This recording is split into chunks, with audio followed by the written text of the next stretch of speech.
The city of Chico unveiled a plan for an emergency homeless shelter with hundreds of beds and housing units. The plan calls for it to be built at the old BMX track in Chico. Action News Now reporter Tori Apodaca joins us there live. Tori, will this put an end to that ongoing lawsuit? Not really, Haley. This is only part of the ongoing litigation. And if it does go through, this area right here behind me will be changed into a building that has lots of beds and also services for the homeless. We have to quit looking at each other as enemies. You know, we're part of the same community whether we like it or not. Mickey Flowers has been living in his RV in Comanche Creek for 9 months. This type of situation breeds mental illness, errant drug abuse, and violence. He wants to get out of this environment and thinks that the city's plan to transform the Silverdollar BMX Track into a temporary emergency homeless shelter could be the answer. It has potential much, much greater than the airport ever did.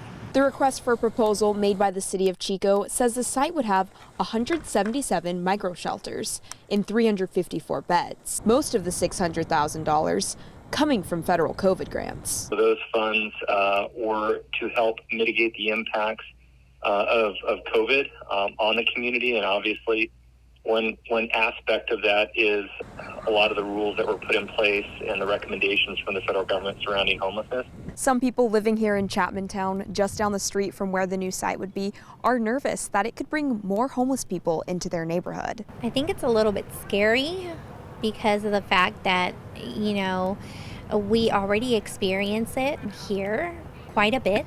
Do it somewhere else where it's going to be more private, insecure for other residents. But another neighbor who did not want to be identified is okay with the shelter plan, saying the transients cause the trouble, not the homeless. Nobody's going to want them anywhere, period. I mean, it's very evident. I've lived here for 15 years now, 15 years or more, and nobody wants them anywhere. So you can't make anyone happy at this point. The county may also provide mental health services and housing navigation at the site, something neighbors here greatly expressed the need for. I've been a taxpayer and I am a voter.